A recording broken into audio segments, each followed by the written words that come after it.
Hello everyone, welcome to study IQ. Study IQ के इस video में हम करेंगे स्पोर्ट्स के करंट अफेयर का भाग 2।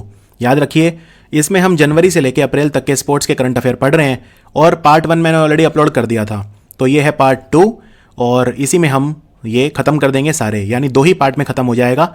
क्योंकि इस बार उतने स्पोर्ट्स करंट अफेयर हैं नहीं, क्योंकि मार्च और अप्रैल के महीने में और मई के तो बाद में बनाऊंगा, लेकिन मार्च और अप्रैल के महीने में कोई भी स्पोर्ट्स इवेंट नहीं हुए। उसके बावजूद इतने सारे करंट अफेयर मैंने इकट्ठे कर लिए कि 2 पार्ट में मैं कवर कर रहा हूं, तो काफ़ी कॉम्प्रिहेंसिव कवरेज है। तो शुरू करते हैं पार्ट 2। सबसे पहले बात करते हैं आईसीसी अवार्ड्स की। आईसीसी हर साल आईसीसी अवार्ड देता है बेस्ट खिलाड़ियों को, और क्योंकि ये आईसीसी के द्वारा होते हैं, ये सबसे ऊंचे अवार्ड माने जाते हैं। तो आईसीसी अवार्ड किसे मिला? सबसे पहले आईसीसी ने साल के बेस्ट खिलाड़ियों की टेस्ट टीम बनाई और वनडे टीम बनाई। दोनों के कप्तान बने विराट कोहली। यानी आईसीसी की नज़रों में विराट कोहली इतने सक्षम हैं कि वो वनडे और टेस्ट टीम दोनों का नेतृत्व कर सकते हैं। तो one day team of the year और test team of the year दोनों के कप्तान बने Virat Kohli. Ben Stokes England के खिलाड़ी हैं, इन्हें मिला world player of the year. जो सबसे बेस्ट अवार्ड होता है, जो साल के बेस्ट खिलाड़ी को मिलता है, तो वो मिला बेन स्टोक्स को। फिर कुछ छोटे अवार्ड्स हैं, जैसे test cricketer of the year, यानी टेस्ट मैचों में जो बेस्ट खिलाड़ी रहा पूरे साल का, वो रहे पैट कमिंस। उसके बाद रोहित शर्मा, जो वनडे मैचों में बेस्ट खिलाड़ी रहे पूरे साल में, वनडे मैचों में वो रहे भारत के खिलाड़ी जिनका नाम है रोहित शर्मा। उसके बाद स्पिरिट ऑफ क्रिकेट अवार्ड यानी खेल भावना पुरस्कार, ये विराट कोहली को मिला, क्योंकि स्टीव स्मिथ जो हैं ऑस्ट्रेलिया के कैप्टन थे, इनकी हुटिंग कर रहे थे लोग, क्योंकि आप जानते हैं स्टीव स्मिथ जो हैं वो उसमें पकड़े गए थे बॉल टेम्परिंग में, और उसके बाद उन्हें पे प्रतिबंध लगा दिया गया था। तो स्टीव स्मिथ जो है उनको क्राउड चिढ़ा रही थी, तो विराट कोहली ने क्राउड को कहा कि वो उनको ना चिढ़ाएं, यानी उनकी हुटिंग ना करें। तो इसलिए विराट कोहली को खेल भावना पुरस्कार भी मिला। मार्नस लाबशाग्ने जो खिलाड़ी हैं, जो खिलाड़ी हैं ऑस्ट्रेलिया के, ये आईसीसी मेंस एमर्जिंग क्रिकेटर बने, यानी साल के बेस्ट उभरते हुए खिलाड़ी हैं मार्नस लाबशाग्ने। और ये जो पैट कमिंस खिलाड़ी हैं, ये भी ऑस्ट्रेलिया के हैं, ये भी याद रखिए। जो टेस्ट मैचों में बेस्ट खिलाड़ी का अवार्ड जिन्हें मिला पैट कमिंस, ये भी ऑस्ट्रेलिया के हैं। फिर दीपक चहर, भारत के स्पिन बॉलर हैं दीपक चहर, इन्हें क्या अवार्ड मिला? इन्हें मिला T20 performance of the year. यानी T20 मैचों में अगर किसी एक परफॉर्मेंस की बात करें जो बेस्ट था पूरे साल में, तो वो इनका था। इन्होंने बांग्लादेश के खिलाफ बॉलिंग की थी और इन्होंने सिर्फ 7 रन देकर 6 विकेट लिए थे। 4 ओवर में 7 रन देकर सिर्फ 7 रन देकर 6 विकेट लिए थे, तो वो था best performance of the year. साल के बेस्ट एम्पायर रहे रिचर्ड इलिंगवर्थ। पहले इंग्लैंड के क्रिकेट खिलाड़ी थे, बाद में एम्पायर बन गए थे, तो ब्रिटेन के हैं ये, और ये बने एम्पायर ऑफ द ईयर। अब हम बात करते हैं एक और टूर्नामेंट जिसको बोलते हैं डिप्लोमेट कप क्रिकेट चैंपियनशिप। इसमें खिलाड़ी नहीं खेलते, इसमें जो डिप्लोमेट होते हैं, 2 देशों के राजदूत होते हैं, उनकी टीम खेलती है, यानी कंसुलेट की टीम खेलती है। तो इसमें भारत ने जीता ये मुकाबला, पाकिस्तान को हराया, और ये स्काईलाइन यूनिवर्सिटी शारजा में हर साल होता है ये मुकाबला। ये तीसरी बार लगातार है कि भारत डिप्लोमेट कप चैंपियनशिप को जीता है। ये इसलिए होता है क्योंकि जब 2 देशों के आपस में जो दूतावास हैं या जो एम्बेसडर वगैरह की टीम है वो खेलती हैं, तो उससे देशों के बीच में घनिष्ठता बढ़ती है, मैत्री बढ़ती है। अब बात करते हैं under 19 cricket world cup. Under 19 cricket world cup महिलाओं वाला हमने देख लिया था पार्ट 1 में, इसमें पुरुषों वाला देख रहे हैं। तो अंडर 19 जो क्रिकेट वर्ल्ड कप था, हमने महिलाओं वाला जो था वो अंडर 19 नहीं था, लेकिन ये भी याद रखना है आपको, वो नॉर्मल था, अंडर 19 नहीं था। लेकिन पुरुषों वाला जो अंडर 19 है वो साउथ अफ्रीका में हुआ था, और इसमें बांग्लादेश ने जीता इसे। बांग्लादेश ने भारत को हराया फाइनल में 3 विकेट से। तो बांग्लादेश बना अंडर 19 क्रिकेट चैंपियन और इंडिया रहा रनर अप, दूसरे नंबर पे इंडिया रहा। इसमें जो मैन ऑफ द सीरीज थे अंडर 19 वर्ल्ड कप में, ये थे यशस्वी जायसवाल, ये थे मैन ऑफ द सीरीज। इन्होंने सबसे ज़्यादा रन बनाए थे, पूरे 400 रन बनाए इन्होंने इस टूर्नामेंट में, यशस्वी जायसवाल। और सबसे ज़्यादा विकेट लिए रवि बिश्नोई ने। रवि बिश्नोई भी इंडिया के खिलाड़ी हैं, रवि बिश्नोई। अब बात करते हैं इंडोर क्रिकेट वर्ल्ड कप। एक टूर्नामेंट होता है जिसे इंडोर क्रिकेट वर्ल्ड कप कहा जाता है। यह ऑस्ट्रेलिया जो है इसको होस्ट करेगा 2020 में, 10 से 17 अक्टूबर 2020। और ये टूर्नामेंट मेलबर्न में होगा और पिछले वाला हुआ था दुबई में 2017 में, तब इसको ऑस्ट्रेलिया नहीं जीता था। पुरुषों वाला भी ऑस्ट्रेलिया ने जीता था और वुमेन्स वाला भी ऑस्ट्रेलिया ने जीता था। तो indoor cricket world cup tournament 2020 जो होगा ऑस्ट्रेलिया में होगा, मेलबर्न में। इंग्लैंड जो है वो पहली टीम बनी है जिसने 5 लाख रन बनाए हैं टेस्ट मैचेस में। याद रखिए, टेस्ट मैचेस में 5 लाख रन बनाने वाली पहली टीम बनी है इंग्लैंड। वैसे भी मैं आपको बता दूं कि दुनिया का पहला जो टेस्ट मैच खेला गया था वो इंग्लैंड और ऑस्ट्रेलिया के बीच में खेला गया था। सबसे पहला जो टेस्ट मैच हुआ था इंग्लैंड और ऑस्ट्रेलिया के बीच में हुआ था, ये मेलबर्न क्रिकेट ग्राउंड में हुआ था, MCG। एक बात और याद रखिए, जो दुनिया का पहला वनडे मैच हुआ था वो भी इंग्लैंड और ऑस्ट्रेलिया के बीच में हुआ था। तो इंग्लैंड और ऑस्ट्रेलिया की जो राइवलरी है बहुत पुरानी है। इन दोनों के बीच में एक क्रिकेट टूर्नामेंट भी होता है जिसे द एशेज कहा जाता है। तो पहली टीम जिसने 5 लाख रन बनाए हैं वो है इंग्लैंड। और 5 लाखवां रन किसने बनाया? जो 5 लाखवां रन है वो बनाया जो रूट ने। जो रूट ने बनाया 5 लाखवां रन। कि कौन से टीम के खिलाफ बनाया? साउथ अफ्रीका के खिलाफ बनाया। दूसरे नंबर पे ऑस्ट्रेलिया की टीम है, ये लगभग 4.5 लाख रन के करीब पहुंच रही है। और तीसरे नंबर पे भारत है, लेकिन भारत बहुत पीछे है। भारत अभी 2,75,000 के पास पहुंचने वाला है। तो ऑस्ट्रेलिया दूसरे नंबर पे है, भारत तीसरे नंबर पे है, इंग्लैंड पहले नंबर पे है। रोहित शर्मा जो हैं खिलाड़ी, ये 8वें खिलाड़ी हैं जिन्होंने 14,000 रन बनाए हैं अंतर्राष्ट्रीय क्रिकेट में। 14,000 रन बनाने वाले 8वें खिलाड़ी हैं भारत के। और इन्होंने अपना जो 14,000वां रन बनाया वो न्यूजीलैंड के खिलाफ बनाया T20 के मैच में। तो ये मैं आपको बता रहा हूं सारे मैचेस मिला के, वनडे, टेस्ट, T20 सब में मिला के अंतर्राष्ट्रीय रन।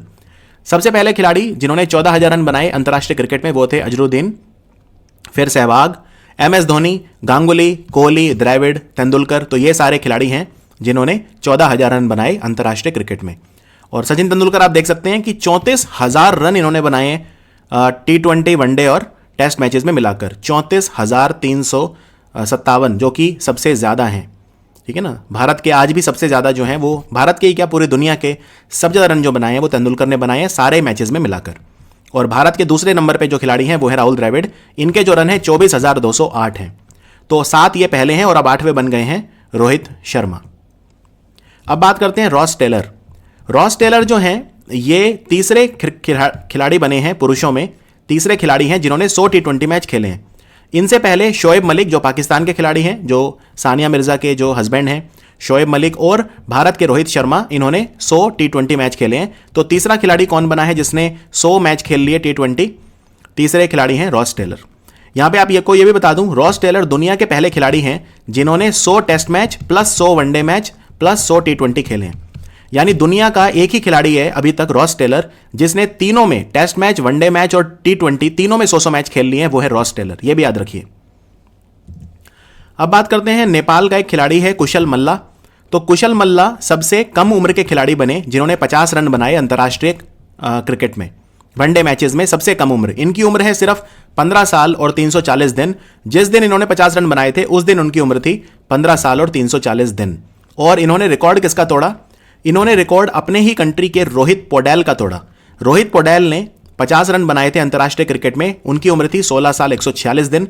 पर जो ये कुशल मल्ला है इनकी उम्र है 15 साल 340 दिन। तो रिकॉर्ड अब कुशल मल्ला के नाम पे है। अच्छा, इन्होंने कौन सी टीम के खिलाफ बनाए 50 रन? इन्होंने बनाए अमेरिका के खिलाफ। अब बात करते हैं UAE की, संयुक्त अरब अमीरात। ये भी एक क्रिकेट की शक्ति के रूप में उभर रहा है।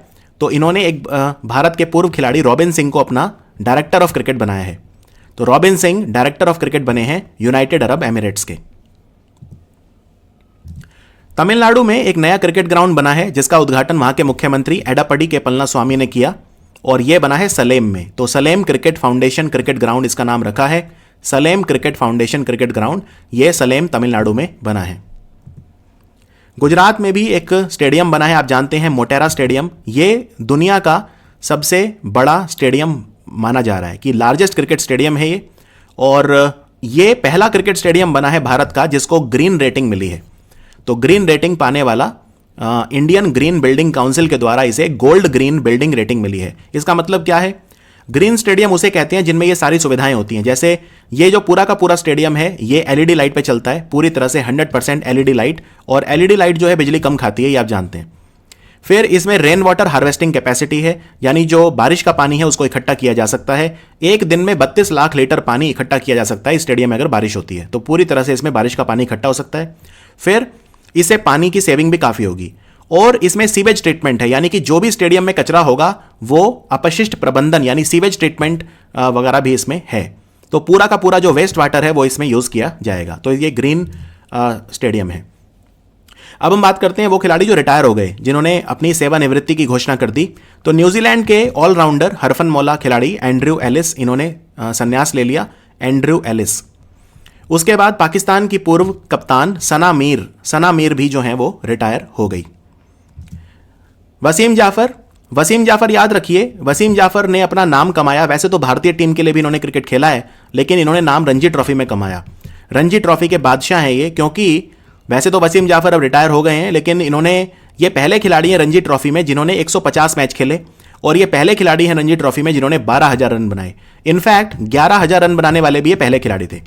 तो वसीम जाफर जो विदर्भ के लिए खेलते हैं, महाराष्ट्र के खिलाड़ी हैं, मुंबई के खिलाड़ी हैं वसीम जाफर, ये 11,000 रन बनाने वाले पहले खिलाड़ी हैं, 12,000 रन बनाने वाले भी पहले खिलाड़ी हैं, और 150 रणजी ट्रॉफी मैच खेलने वाले भी ये पहले खिलाड़ी हैं।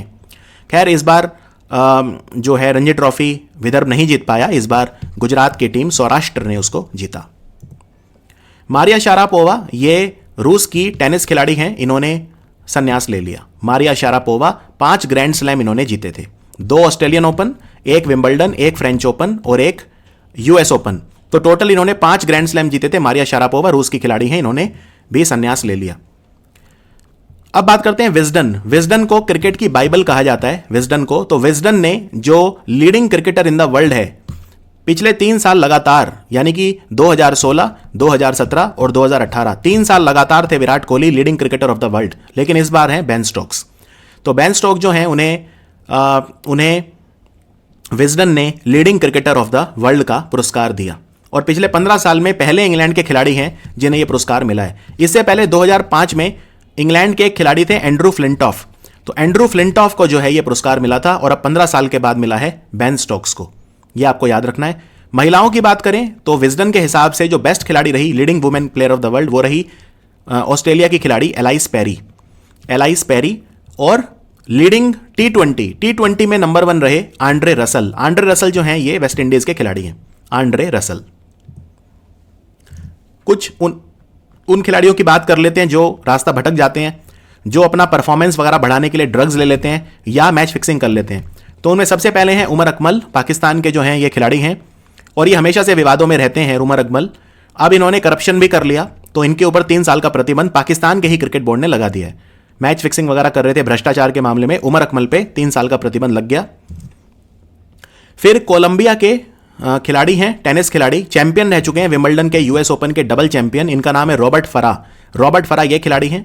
तो रॉबर्ट फरा जो है कोलंबिया के खिलाड़ी हैं, और ये ड्रग्स लेते हुए पकड़े गए, इन्हें भी सस्पेंड कर दिया गया। भारत की बात करें तो भारत के वेट लिफ्टर हैं रमशाद एआर पे 2 साल का प्रतिबंध लगा दिया नाडा ने।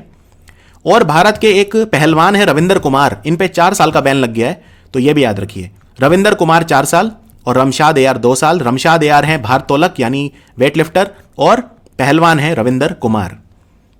उसके बाद भारत की एक रनर हैं, एथलीट हैं, भागती हैं 400 मीटर की रेस में, धावक हैं, प्राची चौधरी, उत्तर प्रदेश से हैं ये भी जो हैं एक दवाई इन्होंने ले ली जिसका नाम है ऑक्जेंड्रोलोन बैंड है, क्योंकि ये खिलाड़ियों का परफॉर्मेंस बढ़ाती है, पर इन्होंने ले ली तो ये भी बैन कर दी गई हैं।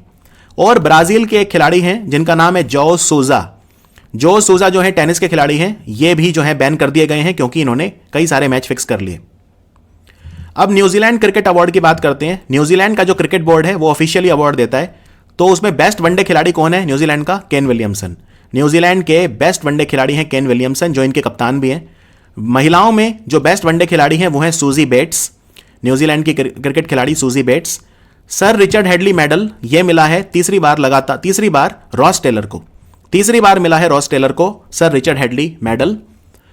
T20 खिलाड़ी बेस्ट रहे न्यूजीलैंड के इस साल Ross Taylor, T20 player of the year. और महिलाओं में T20 player of the year रही सोफी डेविन।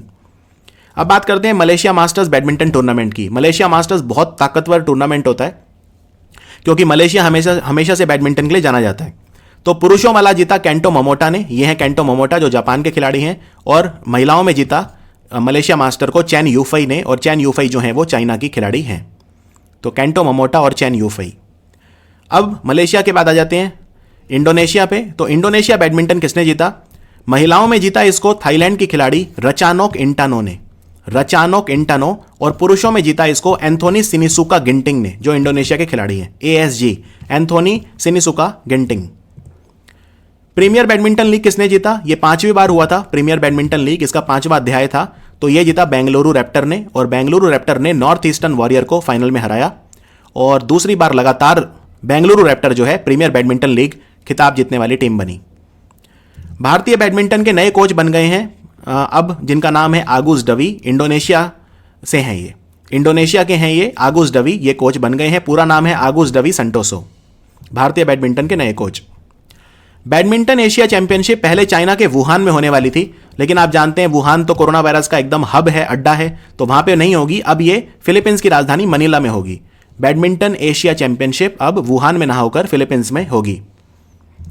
और महिलाओं का जो T20 वर्ल्ड कप है वो कहां होगा? महिलाओं का T20 वर्ल्ड कप जो है वो साउथ अफ्रीका में होगा, 2022 में साउथ अफ्रीका में होगा। वर्ल्ड बैडमिंटन फेडरेशन जो है BWF, इन्होंने पीवी सिंधु को सिलेक्ट करा है अपने आई एम बैडमिंटन कैंपेन के लिए। अब ये जो आई एम बैडमिंटन कैंपेन है ये क्या है? आई एम बैडमिंटन कैंपेन क्या है? बेसिकली वर्ल्ड बैडमिंटन फेडरेशन ये चाहता है कि खिलाड़ियों तक ये मैसेज पहुंचाए कि खेल को खेल भावना से खेलना है, अच्छे से खेलना है, और उसमें किसी भी तरह का कोई भी अनफेयर मीन्स का इस्तेमाल नहीं करना है। तो यहाँ पे आप देख सकते हैं पीवी सिंधु कह रही हैं मैं क्लीन हूँ, मैं ऑनेस्ट हूँ, मैं बैडमिंटन हूँ, यानी कि क्लीन ऑनेस्ट, एकदम कोई ड्रग्स नहीं लेने हैं, कोई करप्शन नहीं, भ्रष्टाचार नहीं। और वर्ल्ड बैडमिंटन फेडरेशन का हेडक्वार्टर मलेशिया की राजधानी कुआलालंपुर में है। तो पीवी सिंधु को चुना गया भारत की तरफ से इसका ब्रांड एम्बेसडर। अब बात करते हैं एशियन रेसलिंग चैंपियनशिप, एशियाई कुश्ती प्रतियोगिता कहां पे हुई है? ये दिल्ली के केडी जाधव इंडोर स्टेडियम में हुई थी, इंदिरा गांधी एरिना में है, ये इंदिरा गांधी एरिना में बना हुआ है केडी जाधव इंडोर स्टेडियम, नई दिल्ली। और केडी जाधव के नाम पे इसका नाम रखा हुआ है। केडी जाधव जो है ये पहले खिलाड़ी हैं भारत के जिन्होंने ओलंपिक में पदक जीता था इंडिविजुअली। हाँ, हॉकी वगैरह में हम जीतते आए थे, लेकिन इंडिविजुअल स्पोर्ट में पहले भारत के खिलाड़ी थे। इन्होंने 1952 में जो ओलंपिक खेल हुए थे उसमें कांस्य पदक जीता था पहलवानी में, ये ध्यान रखिए। 1952 में जो ओलंपिक हुए थे उसमें। और अगर मैं आपसे पूछूं कि 1952 में जो ओलंपिक हैं वो कहां पे हुए थे, तो वो हुए थे फिनलैंड की राजधानी हेलसिंकी में। तो हेलसिंकी ओलंपिक 1952 में केडी जाधव ने कांस्य पदक जीता था पहलवानी में, रेसलिंग में। तो KD Jadhav indoor stadium Delhi में है। और चाइना को बैन कर दिया गया था क्योंकि कोरोना वायरस की शुरुआत हो चुकी थी, तो चाइना के खिलाड़ी उनको कंपीट नहीं करने दिया गया इसमें। यह है पदक तालिका। पदक तालिका में पहले नंबर पे रहा जापान, दूसरे पे ईरान और तीसरे पे भारत। भारत ने 5 गोल्ड मेडल जीते। जापान नंबर 1 पे रहा, जापान ने 8 जीते और ईरान ने 7 जीते। तो जब भारत के 5 गोल्ड मेडल खिलाड़ी, उनके नाम आपको याद रखने पड़ेंगे। रवि कुमार दहिया ने 57 किलोग्राम में जीता। सुनील कुमार, इन्होंने जीता ग्रेको रोमन कैटेगरी में। याद रखिए पिछले 27 सालों में ये पहले खिलाड़ी हैं भारत के जिन्होंने ग्रेको रोमन में गोल्ड मेडल जीता है एशियन रेसलिंग चैंपियनशिप में। 27 सालों में पहले खिलाड़ी हैं सुनील कुमार। फिर 3 और गोल्ड मेडल जीते, एक जीता पिंकी ने, एक सरिता मोर और एक दिव्या काकरण। तो 2 पुरुष और 3 महिलाएं, पिंकी, सरिता मोर और दिव्या काकरण। और पुरुषों में जो पहलवान हैं वो हैं रवि कुमार दहिया और सुनील कुमार। अब बात करते हैं AIFF की। तो ऑल इंडिया फुटबॉल फेडरेशन, इसके प्रेसिडेंट हैं प्रफुल्ल पटेल। भारत ये कोशिश कर रहा है कि जो AFC एशियन कप होता है, AFC एशियन कप, उसकी मेजबानी करे 2027 की। तो भारत ने अपनी बिड दे दी है, भारत ने अपनी इच्छा जताई है। अब वो डिसाइड करेगी संस्था कि भारत को ये मेजबानी दी जाए या नहीं। तो 2027, हर 4 साल में एक बार होता है AFC एशियन कप, और इससे पहले 2023 में होगा चाइना में। तो 2027 में देखना होगा भारत को अब ये मौका मिलता है या नहीं। भारत जो है, भारत के अंदर वर्ल्ड बॉक्सिंग चैंपियनशिप होने वाली थी और हर कोई बहुत उत्साहित था क्योंकि विश्व मुक्केबाजी प्रतियोगिता भारत में होएगी 2021 में। इसको लेके बहुत उत्सुकता थी, लेकिन फिर भारत से मेजबानी छीन ली गई क्योंकि भारत जो है वो पैसे देने में नाकाम रहा। भारत को $2 से 3 मिलियन देने थे एडवांस में, वो भारत ने उसमें देरी करी। इस वजह से जो अंतर्राष्ट्रीय बॉक्सिंग फेडरेशन है उन्होंने, जिसको AIBA बोलते हैं, इंटरनेशनल बॉक्सिंग एसोसिएशन, उन्होंने भारत से मेजबानी छीन के सर्बिया को दे दी। तो अब याद रखिए जो मेंस वर्ल्ड बॉक्सिंग चैंपियनशिप होगी 2021 में, वो कहां पे होगी? वो अब भारत पे नहीं होगी, वो अब सर्बिया में होगी। ये वही सर्बिया है जिसके खिलाड़ी हैं नोवाक जोकोविच जो टेनिस के खिलाड़ी हैं वो सर्बिया के हैं। और ऑल इंडिया बॉक्सिंग एसोसिएशन जो है इसका हेडक्वार्टर कहाँ है? इसका हेडक्वार्टर स्विट्जरलैंड में है, स्विट्जरलैंड में लॉजेन में। उसके बाद बात करते हैं कॉमनवेल्थ यूथ गेम। देखो, एक तो नॉर्मल कॉमनवेल्थ गेम होते हैं, आप जानते हो 2022 में वो होंगे बर्मिंघम में। और बर्मिंघम कहाँ है? बर्मिंघम जो है वो इंग्लैंड में है, तो वहां पे होंगे 2022 के राष्ट्रमंडल खेल यानी कॉमनवेल्थ खेल। लेकिन एक कॉमनवेल्थ यूथ खेल भी होते हैं। यूथ खेल जो होते हैं वो यंग खिलाड़ियों के लिए होते हैं, उभरते खिलाड़ियों के लिए होते हैं। वो 2021 में होने थे, लेकिन आप जानते हैं कि 2020 का जो ओलंपिक है टोक्यो का, अब वो 2021 में होगा। तो फिर दोनों फिर नहीं हो सकते, क्योंकि कई खिलाड़ी ऐसे भी होते हैं जो काफी कम उम्र में ओलंपिक खेलते हैं। तो इसलिए ओलंपिक के साथ उनका क्लैश ना हो, डेट जो है वो एकदम से टकराए ना, इसीलिए अब कॉमनवेल्थ यूथ गेम जो वेस्ट इंडीज के त्रिनिदाद और टोबैगो में होने वाले थे, अब वो 2023 में शिफ्ट कर दिए गए हैं। ठीक है, 2023 में शिफ्ट कर दिए गए हैं, त्रिनिदाद और टोबैगो में होंगे, याद रखिए। पुलेला गोपीचंद जो है, इन्हें इंटरनेशनल ओलंपिक जो कमेटी है जिसका हेडक्वार्टर लॉजेन में है, स्विट्जरलैंड में, इंटरनेशनल ओलंपिक कमेटी, और इसके चेयरमैन है थॉमस बाक, इन्होंने ऑनरेबल मेंशन दिया है। यानी दुनिया के बेस्ट कोचेस में गिनती होती है पुलेला गोपीचंद की, बैडमिंटन के कोच हैं, तो इन्हें लाइफ टाइम अचीवमेंट अवार्ड जो है दिया है, एक तरह से इनको ऑनरेबल मेंशन मिला है पुलेला गोपीचंद को। ओलंपिक खेल टोक्यो के जो हैं, टोक्यो में होंगे ओलंपिक, आप जानते हैं, तो उसमें मशाल होती है, तो मशाल जो है वो कई देशों में जाती है। तो मशाल जो है वो सबसे पहले मशाल को लेके भागने का जो मौका मिला वो मिला अन्ना कोराकाकी को। मशाल लेके भागना होता है, याद रखिए, और मशाल एक खिलाड़ी भागता है, फिर वो दूसरे को देता है, फिर तीसरे को, तो ऐसे करते करते कई देशों में जाती है। तो अन्ना कोराकाकी पहली खिलाड़ी हैं जिन्हें यह सम्मान मिला कि वो मशाल को लेके सबसे पहले भागेंगी, याद रखिए। और ये पहली महिला है इतिहास में जिनको यह मौका मिला कि वो मशाल लेके भागेंगी। ये ग्रीक की शूटिंग चैंपियन है, ओलंपिक गोल्ड मेडलिस्ट रह चुकी हैं। और इन्हें सम्मान क्यों मिला? क्योंकि सबसे पहले जो ओलंपिक हुए थे वो ग्रीस में ही हुए थे, ग्रीस की राजधानी एथेंस में हुए थे सबसे पहले ओलंपिक 1896 में। तो कॉमनवेल्थ जो गेम है उनकी मैं बात कर रहा था, कॉमनवेल्थ के जो समर गेम है उनकी बात कर रहा था, त्रिनिदाद एंड टोबैगो में जो होंगे। और एक खेल और याद रखिए, विंटर यूथ ओलंपिक। ठीक है, विंटर यूथ ओलंपिक जो है वो साउथ कोरिया के गैंगवॉन में होंगे 2024 में। Winter youth Olympic south Korea के गैंगवॉन में होंगे 2024 में। अब हम बात करते हैं पी मगेश चंद्रन, शतरंज की बात करते हैं। कुछ शतरंज के टूर्नामेंट हुए हैं, हालांकि शतरंज के टूर्नामेंट बहुत ज़्यादा नहीं आते एग्जाम में, लेकिन आप याद रखिए, कोई छोड़िए मत, क्योंकि उतने करंट अफेयर स्पोर्ट्स के नहीं है इस बार, तो आप इनको याद कर सकते हैं। सबसे पहले बात करते हैं Hastings cup. Hastings cup England में होता है शतरंज के लिए, तो इसको जीता पी मगेश चंद्रन ने, और ये मदुरई के खिलाड़ी हैं, तमिलनाडु के खिलाड़ी हैं। फिर बात करते हैं ग्रैंड मास्टर अभिजीत गुप्ता। अभिजीत गुप्ता ने जीता दिल्ली ओपन। उसके बाद मैग्नस कार्लसन जो शतरंज के बादशाह हैं, मैग्नस कार्लसन नॉर्वे के खिलाड़ी हैं, याद रखिए। इन्होंने रिकॉर्ड बनाया 111 गेम लगातार ना हारने का। 111 गेम लगातार खेले शतरंज के, हारे एक बार भी नहीं। इन्होंने रिकॉर्ड तोड़ा सर्जे तेवियाकोव का। जिब्राल्टर किसने जीता टूर्नामेंट? जिब्राल्टर जीता रशिया के ग्रैंड मास्टर डेविड परावियन ने, जिब्राल्टर ओपन। फिर हम बात करते हैं शतरंज की जो बॉडी है जिसको बोलते हैं भारत में ऑल इंडिया चेस फेडरेशन, उसके चुनाव हुए। तो प्रेसिडेंट कौन बना है ऑल इंडिया चेस फेडरेशन का? प्रेसिडेंट बने हैं अजय पटेल, और सेक्रेटरी बने हैं भरत सिंह चौहान बने हैं सेक्रेटरी सचिव, और अजय पटेल बने हैं अध्यक्ष। एक केन्स कप हुआ, अमेरिका में हुआ केन्स कप, वो जीता कोनेरू हम्पी ने, केन्स कप। अलीरेजा फिरोजा ईरान के खिलाड़ी हैं, अलीरेजा फिरोजा, इन्होंने जीता प्राग चेस फेस्टिवल। प्राग जो है चेक रिपब्लिक की कैपिटल है, प्राग चेस फेस्टिवल जीता अलीरेजा फिरोजा ने। और कांस ओपन फ्रांस में हुआ, इसको जीता भारत के खिलाड़ी, 13 साल के ग्रैंड मास्टर हैं डी गुकेश, उन्होंने जीता कांस ओपन। फिर बात करते हैं ब्रिस्बेन इंटरनेशनल टेनिस टूर्नामेंट, चेक रिपब्लिक की खिलाड़ी कारोलिना प्लिस्कोवा ने जीता इसको। ब्रिस्बेन आप जानते हैं ऑस्ट्रेलिया में है, ब्रिस्बेन इंटरनेशनल टेनिस टूर्नामेंट। उसके बाद एशियन टेनिस फेडरेशन जो एशियन टेनिस फेडरेशन के पूर्व प्रेसिडेंट हैं अनिल खन्ना, वो लाइफ प्रेसिडेंट अब बने हैं एशियन टेनिस फेडरेशन के लाइफ प्रेसिडेंट के तौर पे नॉमिनेट हुए हैं अनिल खन्ना। अब बात करते हैं नेशनल टेबल टेनिस चैंपियनशिप, जो इंटरनेशनल टेबल टेनिस फेडरेशन है, इसका हेडक्वार्टर लॉजेन में है, ITTF बोलते हैं इसे। तो भारत का टेबल टेनिस चैंपियन कौन बना? यह चैंपियनशिप हैदराबाद में हुई थी, और पुरुषों में बने हरमीत देसाई जो गुजरात के खिलाड़ी हैं, सूरत के, और महिलाओं में बनी हरियाणा की सुतीर्था मुखर्जी। हरियाणा की सुतीर्था मुखर्जी और पुरुषों में हरमीत देसाई, ये हैं टेबल टेनिस चैंपियन। अब बात करते हैं टाटा ओपन। टाटा ओपन को पहले चेन्नई ओपन बोलते थे क्योंकि चेन्नई में होता था, लेकिन अब इसे बोलते हैं महाराष्ट्र ओपन क्योंकि अब ये महाराष्ट्र में होता है। तो टाटा ओपन महाराष्ट्र पुणे में होता है अभी हर साल, पहले चेन्नई में होता था आज से 3-4 साल पहले। तो इसको जीता चेक रिपब्लिक के खिलाड़ी जीरी वेसेली ने, जीरी वेसेली।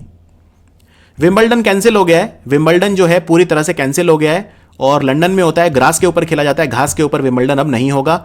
और जब विश्व युद्ध चल रहा था, वर्ल्ड वॉर 1 वर्ल्ड वॉर 2, तब जरूर कैंसिल हुआ था, उसके बाद वर्ल्ड वॉर 2 के बाद अब कैंसिल हुआ है विंबलडन पहली बार। तो ये भी आपको याद रखना है। अगर पूछें टेनिस का पूरी दुनिया में सबसे पुराना टूर्नामेंट कौन सा है, तो आंसर है विंबलडन। उसके बाद वर्ल्ड गेम्स बर्मिंघम में होने वाले थे, लेकिन ये बर्मिंघम वो इंग्लैंड वाला बर्मिंघम नहीं है जहां पे कॉमनवेल्थ गेम्स होंगे 2022 में। ये बर्मिंघम है अलाबामा अमेरिका वाला।